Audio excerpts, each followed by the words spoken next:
Hello વિદ્યાર્થી મિત્રો, good morning. આજે આપણે ધોરણ 8 સામાજિક વિજ્ઞાન એમનો આપણો યુનિટ નંબર હતો 6 અંગ્રેજ શાસનની ભારત પર અસર કઈ રીતે પડી એના વિશેનો આજે આપણે અભ્યાસ કરવાનો હતો।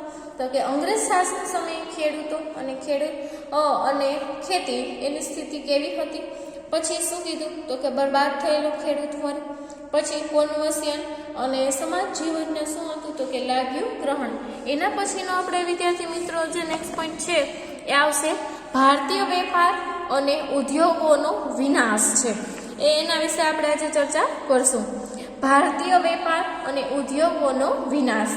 હિન્દની હાથશાળો યુરોપને તેમજ એશિયાને જોઈતા કાપડનો બધો માલ પૂરો પાડતી। શું કીધું કે હિન્દની હાથશાળા યુરોપને તેમજ એશિયાને જોઈતા કાપડનો બધો માલ છે એ શું છે તો કે બહાર પૂરો પાડતી હતી।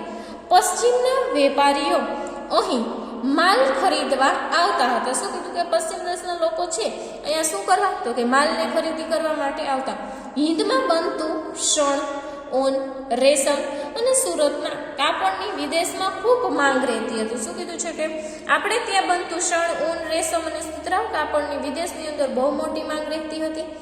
ઢાકની મુલાયમ, બારીક અને મલમલની દુનિયામાં મોટી માંગ હતી। શું કીધું છે કે કઈ છે તે સુતરાઉ કાપડની વિદેશમાં માંગ હતી, એની સાથે સાથે ઢાકાની મુલાયમ, બારીક અને મલમલની દુનિયામાં એક મોટી માંગ હતી।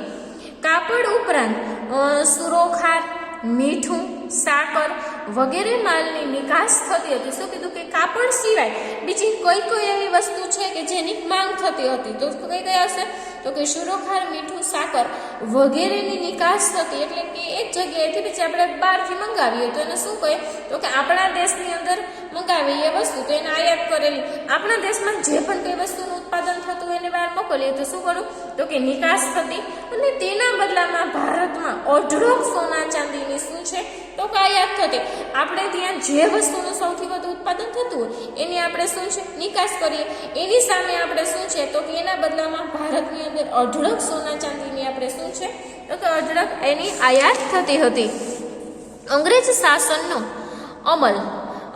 શાસનનો અમલ થતા આ સ્થિતિ છે એ કેવી થઈ તો કે બદલાઈ ગઈ। સોના ચાંદીનો પ્રવાહ છે ઉલટી દિશામાં વહેવા લાગ્યો। શું કીધું કે અંગ્રેજોનું શાસન આવ્યું એ પછી શું છે તો કે આ દિશા છે કેવી થઈ તો કે પલટાઈ ગઈ।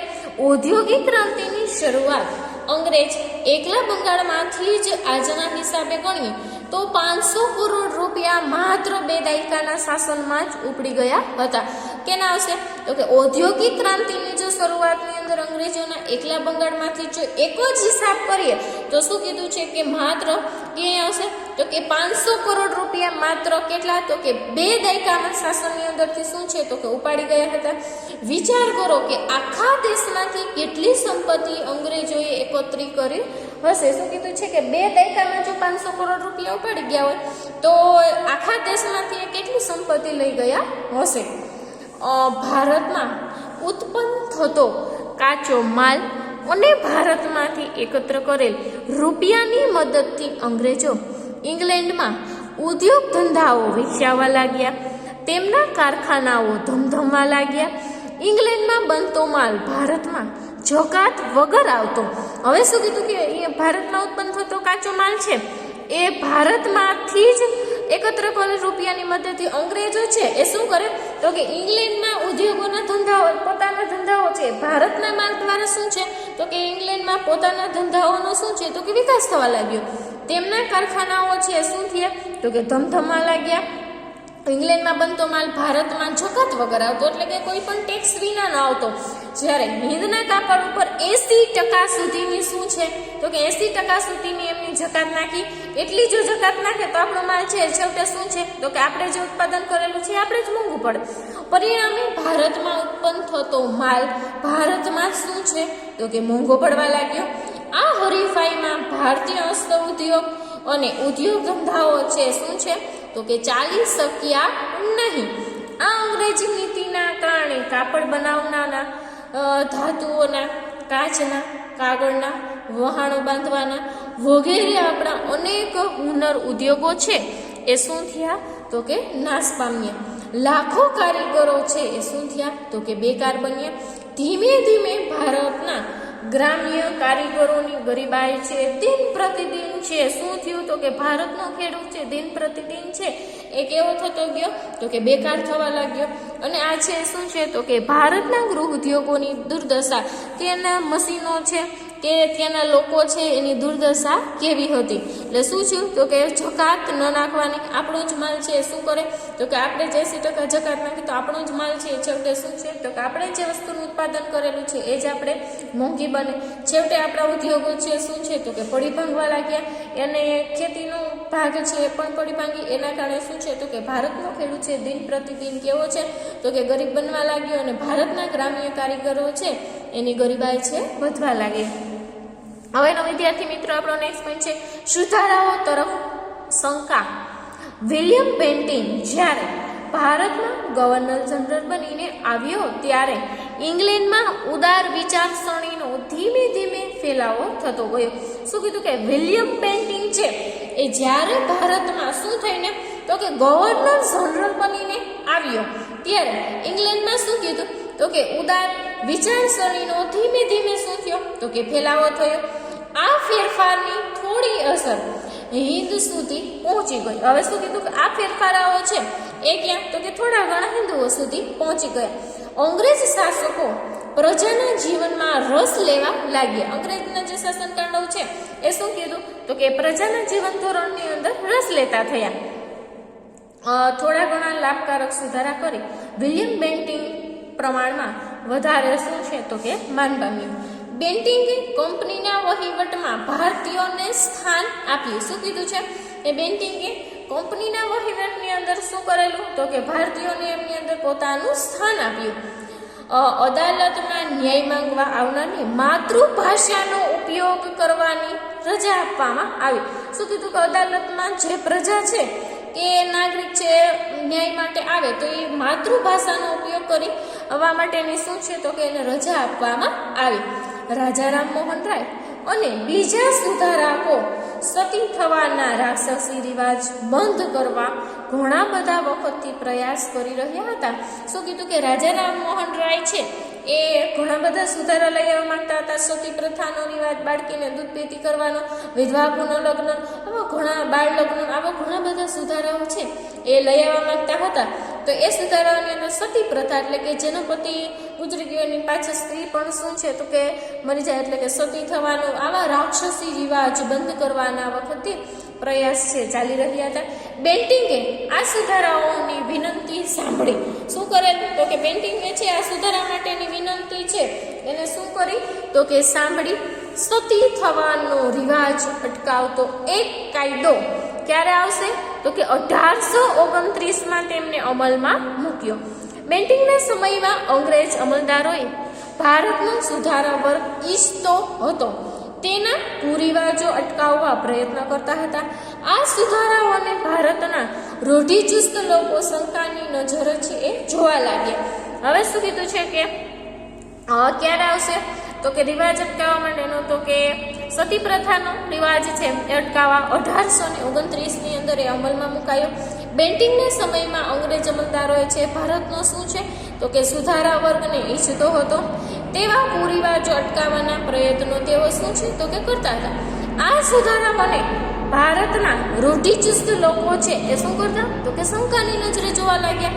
કંપની સરકારે કેળવણી માટે દર સાલ 1 લાખ રૂપિયા ખર્ચવાનો ઠરાવ છે એ કર્યો. શું કીધું કે કંપની સરકારે કેળવણી માટે દર વર્ષે 1 લાખ રૂપિયા ખર્ચવાનો શું છે તો કે એને ઠરાવ કર્યો, પરંતુ એનો અમલ થતો ન હતો.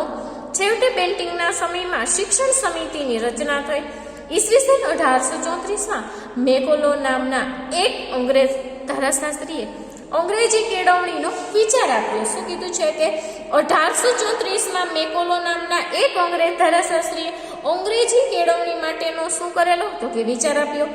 મેકોલોએ શરૂ કરેલી શિક્ષણ પદ્ધતિથી હિન્દી યુવાનોને જોઈને તેઓ લાભ ન મળ્યો. શું કીધું કે હિન્દુ જે વર્ગ છે એને આનો કોઈ પણ પ્રકારનો શું થયો તો કે લાભ ન લાગ્યો. પોતાના પૂર્વજોએ વિકસાવેલી પ્રાચીન વિદ્યાઓ શીખવાનો લાભ ભારતીયો ગુમાવવા લાગ્યા. શું કીધું કે આપણી જે મૂળ ભાષા કે જે કહે કે આપણી જે છે કે પોતાના પૂર્વજોએ જે પ્રાચીન એટલે કે એની જે વિદ્યાઓ હતી એનો જે લાભ હતો એ શું છે તો કે ભારતના લોકો છે ધીમે ધીમે ગુમાવા લાગ્યા. દેશમાં અંગ્રેજી કેળવણી શરૂ થઈ. આ શિક્ષણ પદ્ધતિનો શું છે તો કે વિરોધ થયો. મહાત્મા ગાંધીજીએ તો એને ગુલામીની કેળવણી, અંગ્રેજીની મહાત્મા ગાંધી છે કેવી તો કે ગુલામીની કેળવણી કહેતા. પછી તો 1857માં યુનિવર્સિટીઓની સ્થાપના થઈ. અંગ્રેજી શિક્ષણથી અંગ્રેજોને જોઈતા ભણેલા કર્મચારીઓ છે મળવા લાગ્યા. શું કીધું કે જેમ જેમ અંગ્રેજી શિક્ષણનો વ્યાપ વધ્યો એમ એને શું થયા તો કે એ શિક્ષણથી અંગ્રેજોને જોઈતા ભણેલા કર્મચારીઓ છે એને મળવા લાગ્યા. તેમ છતાં ભારતીયોએ શિક્ષણ મેળવવા લાગ્યા. ભારતીયો છે એ પણ શું છે તો કે શિક્ષણ મેળવવા લાગ્યા અને તેમાંથી સ્વતંત્ર માટે રાષ્ટ્રવાદી માનસ ઘડાયું. એનાથી શું છે તો કે કયું માનસ ઘડાયું તો કે રાષ્ટ્રીયવાદી માનસ છે ઘડાવા લાગ્યું. હવે છે ઔદ્યોગિક ક્રાંતિના કારણે કારખાનાઓને ધમધમતા રાખવા અને માલની હેરફેર માટે વાહન વ્યવહારની અને સંદેશની માંગને પહોંચી વળવા નવા યંત્રોની શોધ છે થવા લાગી. હિંદમાં પણ તેનો ઉપયોગ કરવામાં આવે તો આપણે વેપારને લાભ મળશે. હવે શું કીધું કે ઔદ્યોગિક ક્રાંતિના કારખાના છે એ શું છે તો કે ધમધમતા રાખવા અને માલની હેરફેર માટે વાહન વ્યવહારની અને સંદેશાની માંગને પહોંચી વળવા નવા યંત્રોની શોધ થવા લાગી.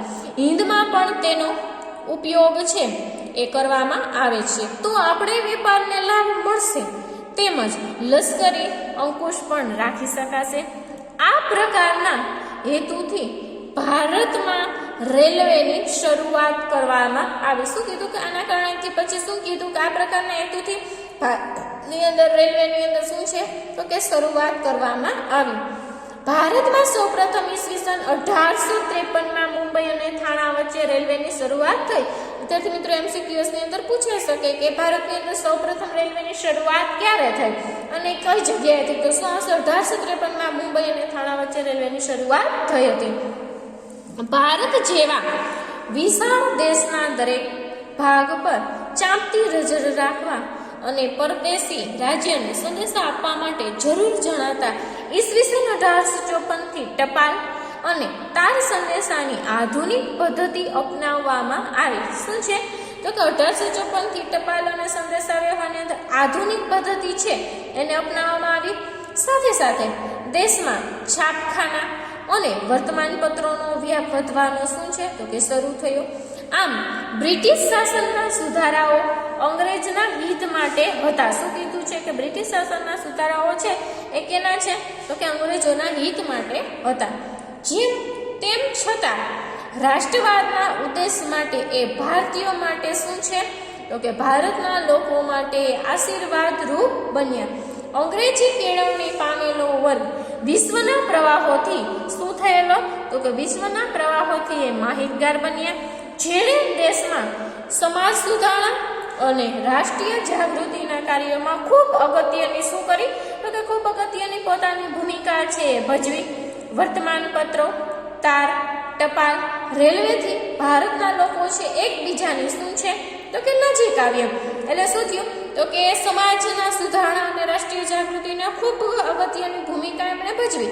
એના પછી વર્તમાન પત્રો છે, તાર છે, ટપાલ છે, રેલવે છે, એના કારણે ભારતના લોકો છે એ શું થયેલા તો કે એકબીજાથી શું થયા તો કે નજીક આવવા લાગ્યા. કેના કારણે તો કે ટપાલ છે, વર્તમાન પત્રો છે, પછી શું કીધું કે તાર છે, એટલે એકબીજાના સંપર્કમાં આવ્યા અને એકબીજાના વ્યવહાર છે, વ્યવસાય છે, એકબીજાથી નજીક આવી અને શું છે તો કે વધવા લાગ્યા.